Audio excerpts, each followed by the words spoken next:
Olá, pessoal, tudo bem? Estamos aqui iniciando a gravação do meu, do seu, do nosso Cena Legislativa, o seu programa semanal de debates que realmente importa na cena pública cearense, que tem uma interface com o mundo político, com a arena legislativa.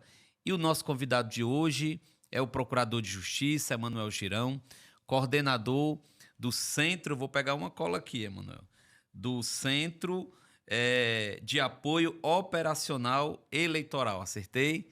Acertou. E aí nós vamos discutir aqui o papel do Ministério Público nesse processo que a gente está vivenciando agora, o processo das eleições. A gente sabe que o Ministério Público já vem desempenhando e tem um papel crucial na democracia, de uma forma geral, e nas eleições, numa perspectiva que a gente vai debater aqui. Primeiro, quero agradecer, Emanuel, o seu tempo. Eu sei que o tempo de vocês nesse momento em particular, é bastante corrido, porque aí tem muita demanda. Obrigado por estar aqui com a gente.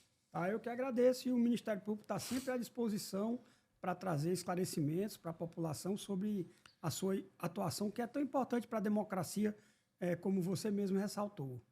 E aí eu já vou começar destacando os principais desafios. O que é que hoje o Ministério Público, pensando aqui o Ceará, quais são os grandes desafios em termos de campanha, de acompanhamento de campanha que o Ministério Público enfrenta hoje? O Ministério Público, ele fiscaliza todas as fases do processo eleitoral. Ele não é o único legitimado a fiscalizar. Os partidos, os candidatos, eles também fazem uma fiscalização recíproca. Mas o Ministério Público, por não ter interesse no resultado da eleição, né, é o órgão principal nessa fiscalização. Então, por exemplo, a fiscalização ela abrange desde a propaganda eleitoral antecipada, antes do início das campanhas, na pré-campanha, ficou conhecida assim pela doutrina, como também os ilícitos que podem acontecer na pré-campanha, na campanha, na propaganda eleitoral, na fase da votação, na fase da apuração. E diante de um desses ilícitos, o Ministério Público ele promove a investigação e entra com as ações cabíveis.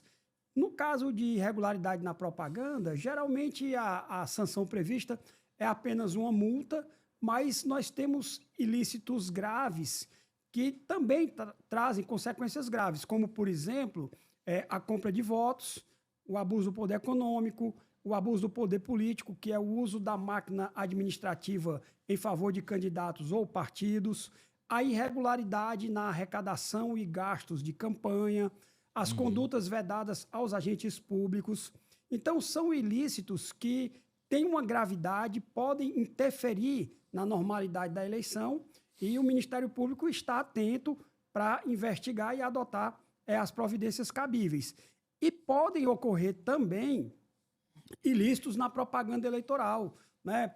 Propagandas eleitorais que tragam desinformação, que normalmente a população conhece como fake news, né? Inclusive com o uso de inteligência artificial. Então, tudo isso faz parte do cabedal de investigação do Ministério Público. Eu vou pegar uma dessas suas falas sobre um desses ilícitos, que é a questão da compra de votos, por exemplo, que é algo que historicamente a gente relata aí nos livros de história há muito tempo. E a partir da sua experiência, Manuel, esse fenômeno, ele continuou o mesmo? Tem gente que fala, por exemplo, da compra de voto via Pix, né? Os processos eles vão, parece que se modernizando, mas o objeto em si, esse ato, ele continua. Como é que você vê a persistência desse fenômeno na cultura política do nosso país? Na verdade, a compra de votos ela muda ao longo do tempo, né? Porque a sociedade também muda, mas ela persiste, e ela persiste principalmente por conta da carência da população, por conta da insuficiência das políticas públicas em relação aos direitos principais, como saúde, como educação. Então, por exemplo, Hoje, nós temos compra de votos, por exemplo. A pessoa, quando se fala em compra de votos, o cidadão logo pensa em dar o dinheiro em troca do voto, mas às vezes ocorre de outras formas. Por exemplo, com a disponibilização de exames de saúde, de consultas médicas, né, de acesso a tratamento. Então, principalmente aqueles que têm o controle, né, sobre a máquina administrativa em relação a esses serviços, ou então mesmo na iniciativa privada. E aqui tem até um detalhe interessante, né? As pesquisas mostram que a profissão mais comum entre os políticos, por incrível que pareça, é a de médico, né? Então, por quê? Porque a população tem uma carência nessa área, procura, né? E aí ele obtém um exame, como eu já falei, né? Uma consulta, um tratamento, um medicamento, e com isso acaba dando o seu voto em troca. E as modalidades, né, persistem ao longo do tempo. Material de construção, às vezes bolsa de estudo, às vezes, inclusive, prótese dentária. Então, são várias formas que ocorrem nessa prática aí que já ocorre mesmo. Realmente, eu acho que desde que houve eleição, houve essa prática da compra de votos. E aí outra prática também muito antiga, Emanuel, é a questão do uso da máquina pública, né? A gente vê, tem casos e experiências as mais diversas de figuras que utilizam a gestão, a gente está numa eleição municipal, utiliza a gestão municipal para se beneficiar ou beneficiar o seu indicado, né? Que muitas vezes é aquele da máquina pública, e a gente vê as coisas mais absurdas. Como é que o Ministério Público... Primeiro, você tem isso acontecendo com mais frequência. E hoje, e aí eu quero destacar um ponto, porque sempre que tem algum escândalo de alguma prefeitura específica, eu sempre vou comentar na rádio, algum jornal, e eu vejo com mais frequência uma resposta mais rápida do Ministério Público. Quando eu tiver alguém do Ministério Público no programa, eu vou... A que se deve, Emanuel, essa resposta mais rápida? Ampliação da equipe ou uma efetividade maior? Olha, a defesa do patrimônio público, não apenas na eleição, mas em geral, é uma das prioridades do Ministério Público, né? Esse é um grande problema. A corrupção acontece em relação a essa questão, e o Ministério Público tem isso como a sua prioridade.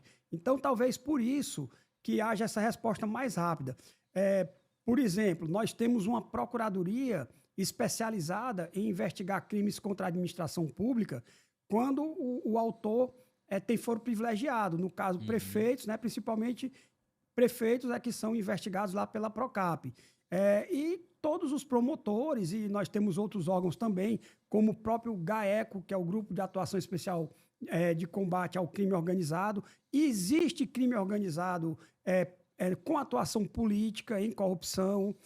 Nós temos também um núcleo de investigação criminal. Então, talvez por isso, a resposta seja mais rápida. E, assim, quando envolve a administração pública, alguns documentos, algumas informações, elas são acessíveis ou elas são mais rastreáveis, digamos assim. Então, é possível obter uma prova, né, e acaba tendo essas operações que muitas vezes redundam em afastamento de prefeitos, né, para interromper aquela prática que está sendo nociva aos interesses públicos. Talvez seja por isso. Realmente, o Ministério Público do Ceará e no Brasil todo, ele investe muito na defesa do patrimônio público, porque é exatamente aí onde todos os problemas começam. Perfeito. Vocês acham do Ministério Público que há um conhecimento, porque a população também pode acionar, né, quando ela está diante de uma situação que ela queira denunciar? Você acha que ao longo do tempo a população se apropriou mais do poder de ação do Ministério Público? Você acha que tem uma proximidade maior? Olha, assim, nós percebemos que alguns cidadãos denunciam, né? Fazem encaminhamentos, procuram o Ministério Público, mas, assim, eu acho que ainda não há uma conscientização suficiente. ou talvez informação suficiente para o cidadão, né?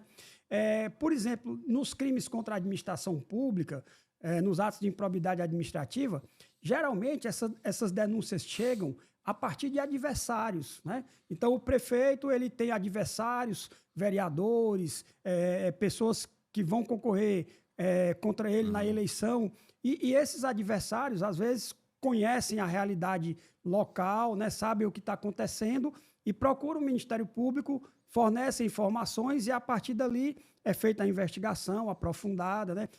Mas o cidadão, a gente percebe que há uma parcela da população interessada, mas ainda acho que poderia haver um controle social maior. E aí é importante destacar o papel do sistema educacional, né? Das escolas, das universidades. Eu acho que interessante seria uma maior proximidade. Aqui eu chamo a atenção para as nossas universidades públicas, privadas também, de fazer um caminho de buscar essa relação de proximidade com o Ministério Público, porque aí você fortalece a cidadania, não é, Mundo? Com certeza, né? Nós percebemos que muitas vezes o cidadão ele não sabe o que aconteceu, ele não acredita naquilo que aconteceu, e por essa falta de informação, né? de educação, acaba perpetuando pessoas corruptas no poder. Às vezes, alguns colegas ficam frustrados com a atuação no eleitoral, na defesa do patrimônio público, porque, por exemplo, às vezes se afasta um prefeito por corrupção, a eleição é anulada porque houve prática de atos ilícitos graves na eleição, e tem uma eleição suplementar, e às vezes elege o filho do prefeito, a mulher do prefeito. Então, quer dizer, a população meio que chancela, né, aquelas condutas ilícitas que foram praticadas. Então, isso às vezes traz uma certa frustração para alguns membros do Ministério Público. E aí acaba criando eu acho que isso está muito ligado também a um déficit democrático que a gente tem na nossa cultura política, né? Por exemplo, você tem um número muito grande de pessoas que votam em parlamentares nesse momento e elas esquecem. Você imagina você esquecer, você deixar de lado uma figura que você votou para vereador, que está relacionado diretamente à ação do município, a prefeito. Então, acaba criando espaço, terreno para esse mecanismo. Mas eu queria que você comentasse, você chegou a mencionar ferramentas que foram facilitadas em termos de rastreamento. Como é que você avalia, Emanuel, os nossos mecanismos de transparência? Por exemplo, o cidadão que está aqui nos acompanhando, que queira acompanhar as contas do seu município, porque a denúncia pode partir daí, né? Ele está lá e ele vê, por exemplo, a ausência de medicamentos no posto de saúde ou a ausência de médicos. Como é que você vê a transformação, a evolução da própria ideia de transparência dessas plataformas que existem à disposição do cidadão? Hoje, muitas informações são disponibilizadas nos sites dos municípios, né, por conta exatamente daquela lei de transparência, lei do acesso à informação. O Tribunal de Contas, nós temos que dar o crédito, eles fazem um trabalho em relação a isso, cobrando a aplicação da lei, e o cidadão ele pode acompanhar através, né, dessas informações. Mas ainda deixa um pouco a desejar, né, porque muitas vezes o cidadão não sabe como encontrar, né, às vezes não tem acesso à internet, né, não consegue. A própria linguagem ainda é muito truncada, complexa. Por exemplo, o site do TSE, ele é riquíssimo em informações. Informações sobre os candidatos, da eleição atual, das eleições passadas, mas essas informações, elas não são muito fáceis de encontrar, né? Às vezes, até no auxílio aos promotores eleitorais, né, a gente vai mostrar para ele como é que ele chega a um documento de uma eleição anterior, né? Então, eu acho que nesse aspecto poderia melhorar. Poderia melhorar e facilitar a fiscalização. E aí, falando de fiscalização, a gente não poderia deixar de mencionar as fake news, né? Assim, que segundo o próprio TSE, né? O TSE já mencionou que é um dos desafios, um dos grandes desafios nessa campanha, principalmente porque ela ela está alinhada com essa tecnologia da inteligência artificial. Como é que vocês acompanham esse movimento? Eu estava dizendo agora há pouco que a gente conversou aqui com um profissional da tecnologia da informação, ele disse que até o debate de inteligência artificial é muito difícil, porque o que se fala agora, daqui a 2 meses, é completamente diferente. E aí, as ferramentas da justiça, que não são produzidas da noite para o dia, né? Você tem todo um aparato de regulamentação, de normatividade. Como é que vocês estão encarando esse desafio de ter campanhas cada vez marcadas por fake news que são sofisticadas, né? Assim, se a gente pegar, Emanuel, as últimas campanhas, quando você pegava nas redes sociais um áudio, você conseguia detectar. Hoje, a inteligência artificial, ela reproduz a sua voz de uma forma impecável. Como é que vocês estão encarando esse desafio? O TSE, ele fazendo uso do seu poder regulamentar, que é previsto em lei, né?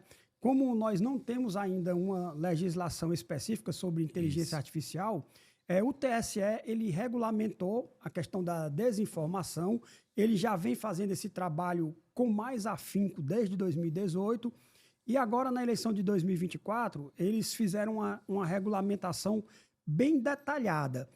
O TSE, em relação à desinformação, que é aquela informação sabidamente inverídica, ou descontextualizada, o que também a torna inverídica, né? Porque se eu pegar uma informação de 2 anos atrás e divulgar como se ela fosse de hoje, né, também ela se torna inverídica.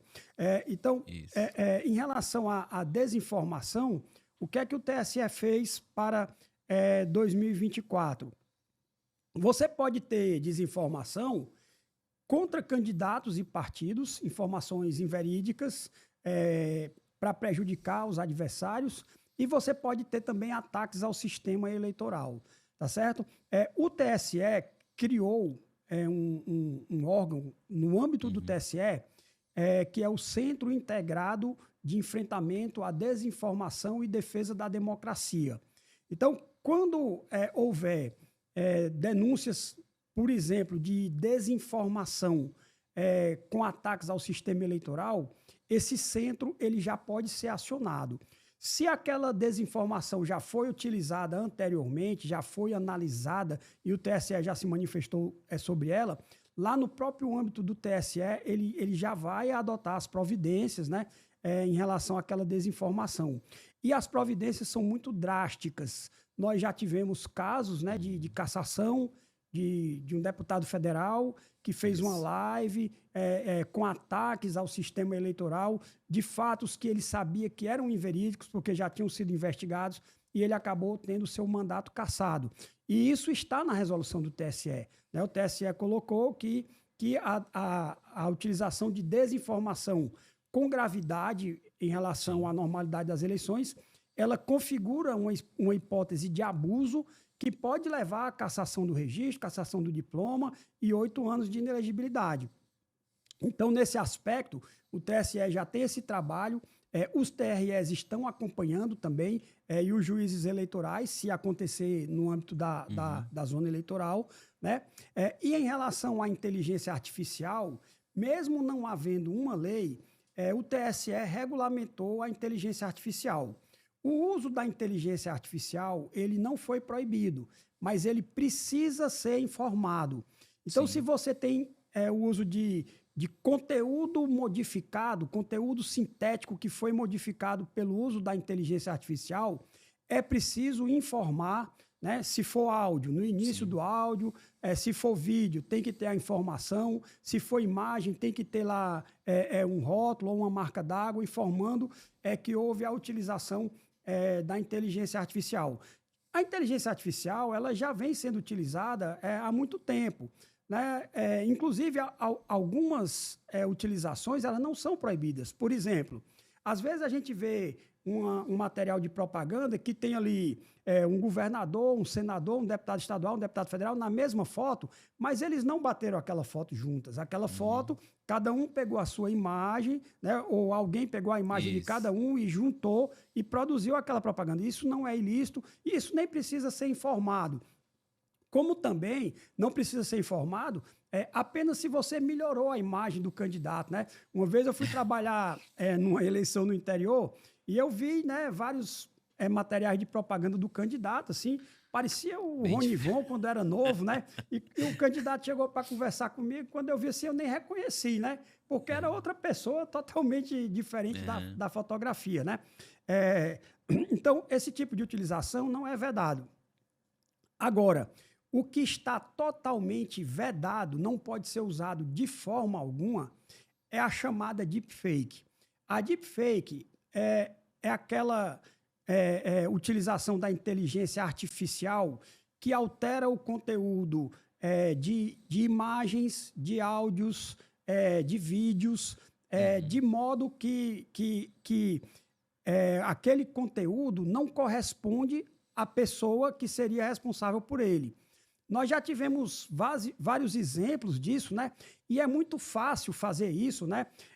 Por exemplo, nós já tivemos aquele comercial da Elis Regina, da Volkswagen, conversando com a filha, né? Nós temos diariamente no Instagram, a gente entra lá e todo dia tem um vídeo novo com alguém cantando uma música que não é dele. Por exemplo, o Manuel Gomes cantando em inglês ou o Silvio Santos, né? E a voz, você percebe que você pensa que realmente é o Silvio Santos.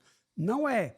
Isso é fácil de fazer, é uma tecnologia barata e isso pode enganar o eleitor. Então, esse conteúdo modificado, através da chamada inteligência artificial generativa, ele está totalmente vedado. E nós já tivemos um caso aqui no Ceará, né, que está em investigação, um vereador, ele sofreu um atentado, né, num determinado município, realmente o atentado ocorreu, ele foi à delegacia e registrou o boletim de ocorrência, só que a partir disso fizeram um vídeo como se fosse uma matéria de uma emissora de televisão de grande audiência. Então, colocaram lá a apresentadora falando, o repórter, né? E inclusive, ao final da entrevista, diz que o atentado seria uma retaliação às pessoas que se opõem ao prefeito daquele município, né? Então, assim, um leigo que veja aquilo ali, ele vai acreditar que houve aquela matéria, né? Então, esse tipo de utilização, o que é que o Ministério Público vai fazer? Né? Se tiver gravidade, né? Porque às vezes é uma coisa irrelevante, né? Se tiver gravidade a ponto de afetar a normalidade da eleição, se pode entrar com ação para pedir a cassação do registro, a cassação do diploma e inelegibilidade. Se não tem gravidade, é retirar o conteúdo, né? Retirar o conteúdo e não utilizar mais. Tá certo? Então, o Ministério Público está atento a isso. E, às vezes, as pessoas perguntam assim, tem alguém do Ministério Público assistindo televisão, olhando redes sociais 24 horas por dia? É óbvio que não tem, né? O Ministério Público não tem condição de fazer isso. Mas, quando você tem um conteúdo desse divulgado, imediatamente o adversário toma conhecimento e ele vai levar isso ao Ministério Público, né? Então, a fiscalização também se dá dessa forma. E aí, nesse processo de fiscalização, Manuel, os partidos políticos, vamos pegar aqui a questão dos partidos, a gente falou do cidadão, os partidos são mais colaborativos com o Ministério Público, eles têm a relação de vocês com os partidos que estão disputando, ela é mais cordial, como é isso? Não, assim, os partidos, não há, assim, problema entre os partidos e o Ministério Público, né? Agora, sim, nós temos várias realidades dentro da eleição. Por exemplo, em Fortaleza, os candidatos eles dispõem de grandes escritórios, né, que têm uma estrutura que superem muito a própria estrutura do Ministério Público. E eles se preocupam também com essa investigação e eles têm legitimidade para entrar com ações. Muitas vezes a gente vê um candidato cassado por uma ação que foi promovida por um adversário ou por um partido adversário, né? Então eles têm essa atuação também. Já no interior, né, quando o município é menor, né, às vezes o advogado ali ele não tem aquela estrutura dos grandes municípios e às vezes ele leva informação ao Ministério Público e provoca a atuação do Ministério Público, porque uma vez recebendo a comunicação de um ato ilícito, o Ministério Público tem o dever de ofício de investigar. Então, no interior, às vezes, isso acontece. O partido, em vez de ele entrar com a ação, né, dele coletar as informações, os documentos e entrar com a ação, ele provoca o Ministério Público e aí a gente vai ter essa atuação.